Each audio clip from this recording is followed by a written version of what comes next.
Believe this for 24 hours and watch the miracles pour in. Neville Goddard taught that the world you meet tomorrow is only the world you have secretly assumed tonight. And that is why this one day, believed without wavering, can turn your whole life on its hinge. There is a verse in the Gospel of Mark that Neville Goddard loved to open like a locked door.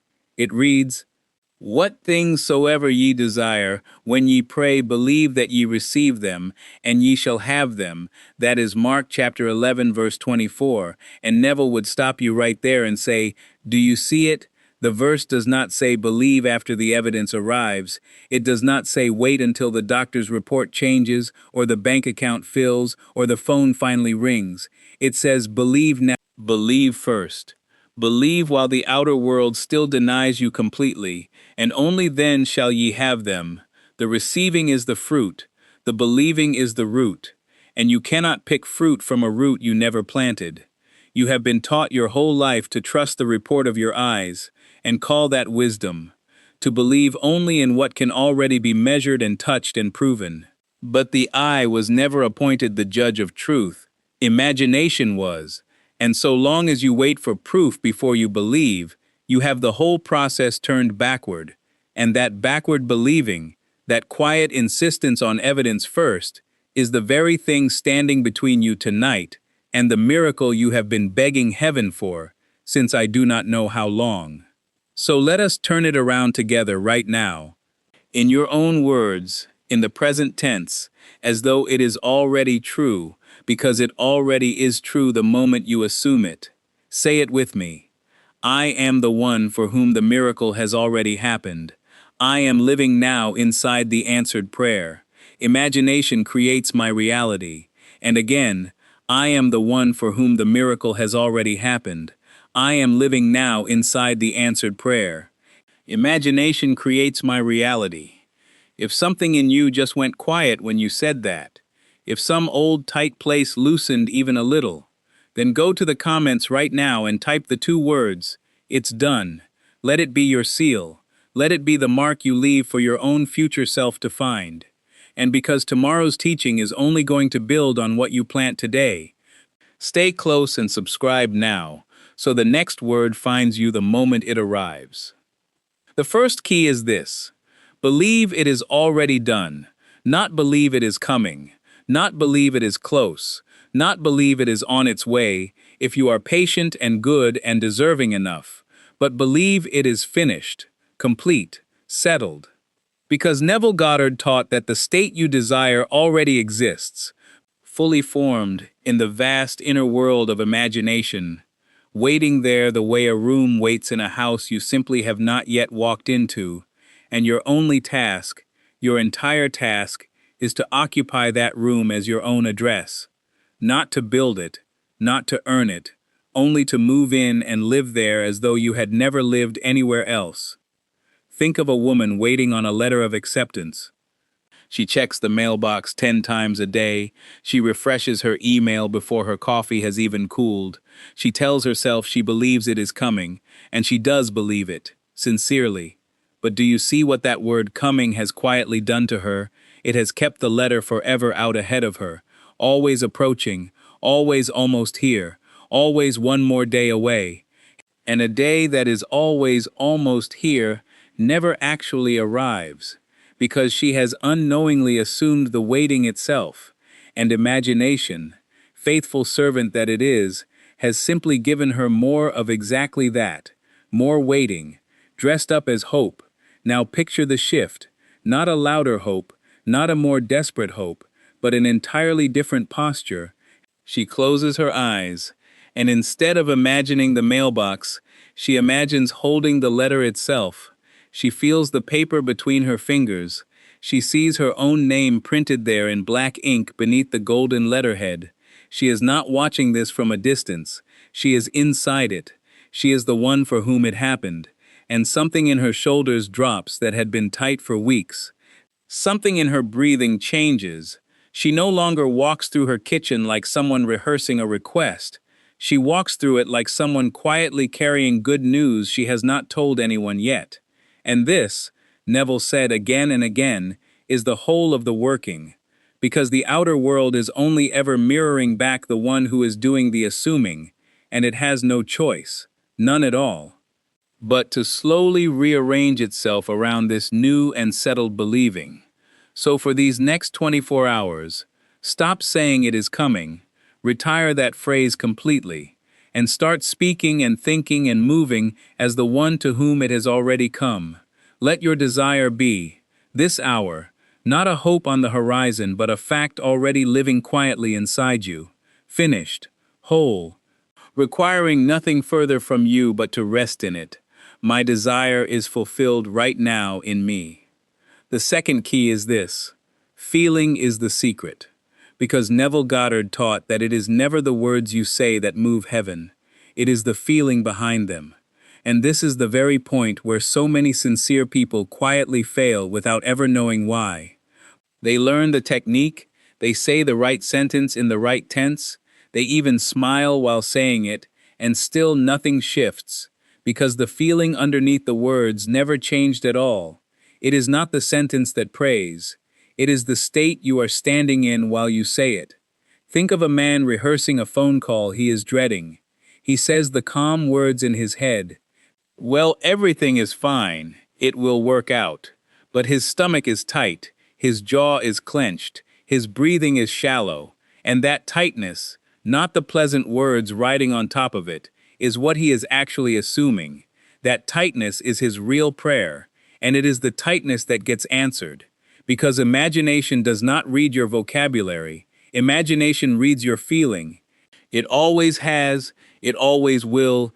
Consider a woman the night before a doctor's appointment. She can say to herself all evening, I am well, and mean it as a mere sentence.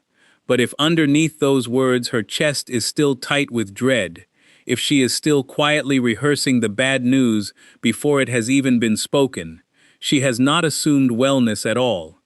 She has only decorated her fear with a nicer sentence. But if instead she lets herself feel, even for one honest minute, the specific relief of good news already received, the loosening in her shoulders, the light unburdened way she would walk out to her car afterward, the small laugh of relief she would share with someone she loves, that feeling is the actual prayer. That feeling is what imagination goes to work on. Because Neville said imagining creates the fact, and feeling is what proves to your own body that the fact is already so. Now think of the young man waiting to hear about a promotion he has wanted for years. All week he tells his coworkers he believes it will come through, but every night he lies awake, replaying the meeting where his manager hesitated. Feeling the small sting of being passed over before anyone has said a single word against him, he thinks he is hoping, but he is actually rehearsing disappointment with remarkable devotion, and imagination, ever obedient, simply takes attendance of what he keeps feeling, and answers that instead. Now picture him doing it differently, lying in that same quiet bed, but instead of replaying the hesitation, he lets himself feel the particular warmth of his manager's handshake after the good news, the steadiness in his own chest, the small private smile he would not be able to hide from his wife at dinner, that felt seen, held gently and without strain, is doing more real work in one still minute than 100 hopeful sentences spoken through gritted teeth. So this week, when you catch yourself saying the right words with the wrong feeling underneath them, do not fight the feeling, and do not scold yourself for having it. Simply pause, and ask what this would feel like if it were already true. Then linger there a moment longer than feels necessary. Because it is not the sentence that changes your life, it is the sensation living quietly beneath the sentence. That is the true language imagination listens for. That is the secret Neville kept returning to for a lifetime's sales. I feel it as already true, and that feeling becomes my fact. The third key is this: you are not your circumstance, you are the I am behind it. And Neville Goddard taught that I am is the name of God dwelling in you. The pure sense of being before it ever puts on a single label, before it says, I am poor, I am tired, I am too old, I am unlucky. Before every one of those small, hard labels, there is simply I am, awareness itself. And awareness has no fixed shape. It can move into any state it chooses, the way you might walk from one room into another. The trouble is most people mistake the room for themselves. They say I am broke, as though broke were their name, rather than a room they are merely standing in tonight. Picture a man who has lived so long in the room called I am always overlooked that he has started decorating it, hanging his coat on its hook, learning its furniture in the dark, when really he was only ever visiting. He could leave any time he liked. Because Neville said, "You are not the state, you only appear to be while you occupy it." And the same is true of you. You are not the diagnosis, you are not the empty account, you are not the silence from the one you love. You are the I am that has wandered into that room and can just as calmly wander into another. This is the whole promise hidden inside the 3rd chapter of Exodus. When the voice from the bush says, I am that I am, that is not a name a distant deity used once at a burning bush thousands of years ago. That is the name you use every time you finish the sentence I am. And whatever you deliberately and persistently attach to those 2 words, imagination will labor tirelessly to make true. So pause for a moment right now and pick one real sentence you have been finishing wrongly, one small habitual I am that has been furnishing a room you never meant to move into, and quietly, without announcing it to anyone, begin finishing it differently, because the moment you change the words that follow I am, you have already changed the address imagination is building toward, and this changes not only how you feel, it begins to change who shows up in your life, which is the doorway the very next key walks through. Before we go further, some of you have written asking how to actually hold a single assumption steady for a whole day, when the mind keeps sliding back to the old evidence. And that steadiness is exactly what the 21-day reality shift was built to train inside you. A short daily practice for living in the end on purpose, instead of by accident. Now let us continue. The 4th key is this: everyone around you is only you pushed out. And Neville Goddard taught this so plainly that people often flinch when they first hear it. That the people who irritate you, the ones who dismiss you, the ones who seem to be blocking your good, are appearing to you exactly as your own assumptions about yourself and about them have shaped them to appear. Because the outer world is a mirror, not a battlefield, and a mirror never argues with you. It only shows you back to yourself with a patience that never tires. Think of the coworker who never seems to notice your effort, and ask honestly what you have been quietly assuming about being overlooked long before that coworker ever said a word. The mirror does not create the frown, it only reflects the one already on your own face. And this is not meant to shame you, it is meant to free you, because a frown you place there yourself can be taken down by the same hand that hung it. Picture an ordinary morning. A man waits in line at the same small coffee shop he visits every day, and the same tired cashier barely looks up at him, hands him his cup without a word, and he drives to work already telling himself that people are cold, that no one really sees him, and the very same afternoon his manager passes him in the hallway without a glance, and by evening he is certain the whole world has quietly decided to ignore him. But nothing in the world decided anything. He had already decided it that morning, standing in that line, feeling unseen before a single person had done a thing, and the day simply arranged itself to agree with him, faithfully, the way a mirror always agrees. Now picture him trying it differently. The very next morning, he walks into that same shop, already assuming warmth, already feeling, quietly, the simple certainty of being welcomed, not performing it, not forcing a smile, only feeling it settled and true beneath his ribs, and the cashier, without knowing why, lingers a moment longer, asks how his day is going, and it is not chance, it is not luck, it is the mirror doing exactly what a mirror has always done, showing him a friendlier face because he finally brought one to stand before it.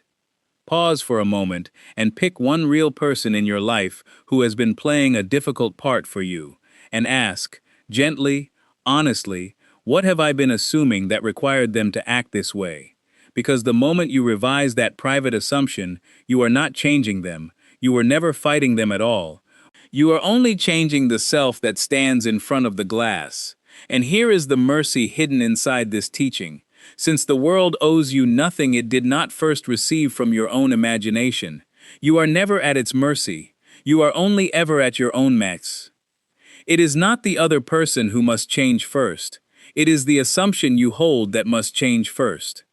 And the reflection has no choice but to follow sect.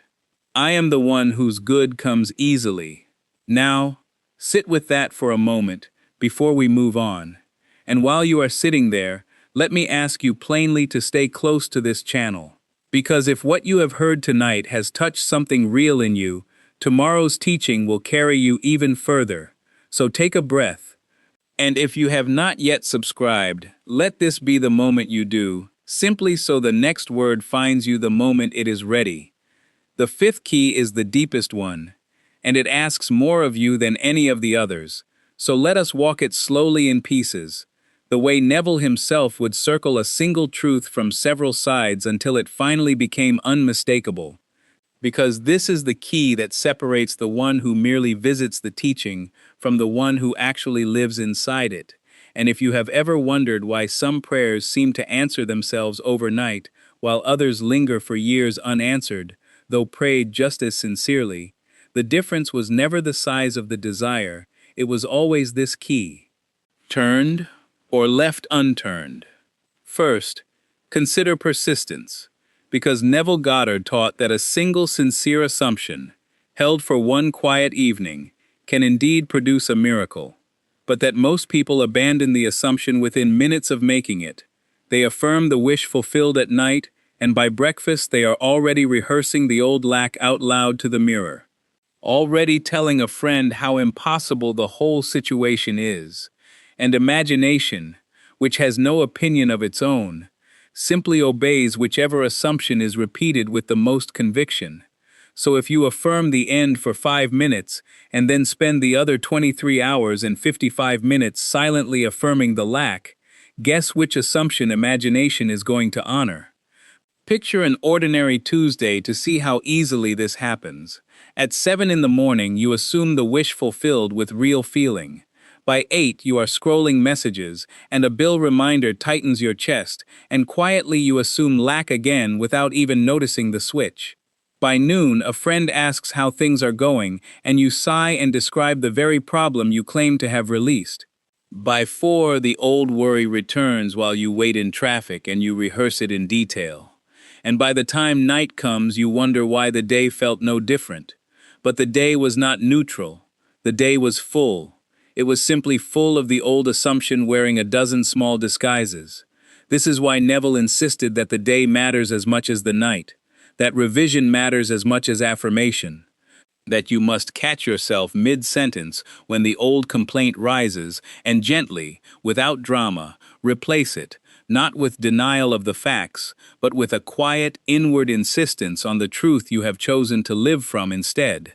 Think of persistence not as effort, but as loyalty, the way a gardener does not dig up the seed every few hours to check if it has grown, but simply trusts the planting and tends the soil again the next day, and the next, without ever reopening the question of whether the seed was good. Second, consider the difference between believing about something and believing from something, because this is where so many sincere people quietly go astray. They believe about the wish, they think fine, true thoughts about it, they picture it, they hope toward it, but they are still standing outside it looking in, like a child with her face pressed to a bakery window admiring the cake through the glass. Believing from the wish fulfilled is entirely different. It means you have walked around the glass, opened the door, and are already seated at the table with the cake in front of you, tasting it. And Neville was exceedingly precise about this distinction.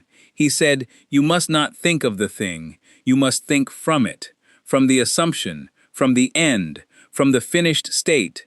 Notice the small telltale signs that reveal which one you are actually doing. Believing about sounds like, I hope this works out. Believing from sounds like, I am so glad this is already settled. Believing about keeps checking for evidence. Believing from has stopped needing any. Believing about talks of the wish in the third person, as though it belongs to someone else's future. Believing from speaks as the one already living inside it. So ask yourself honestly this week, which one you have actually been doing. Have you been standing at the glass rehearsing how nice it would be, or have you dared to walk through the door and sit down as though the seat was always yours? Third, consider what it costs you when you refuse to persist, because Neville often pointed out that the outer world is simply too honest to lie for you. It can only report back exactly what you have been assuming underneath. So when the assumption keeps flickering on and off like a candle in a drafty room, the outer world flickers with it, you get one hopeful sign and then one discouraging one. One small opening and then one closing door. And people mistake this flickering for the universe being fickle or cruel, when really it is only imagination faithfully mirroring an assumption that was never given the chance to steady itself. Picture a woman who wants to believe her health is restored. She feels wonderfully light and free for a full afternoon, and then a single ache returns, and she collapses instantly back into the old identity of the sick one, checking symptoms, rehearsing fear, and by evening she wonders why nothing holds. But nothing was ever unstable except her own attention. The ache did not undo the assumption. Her abandoning of the assumption undid the assumption.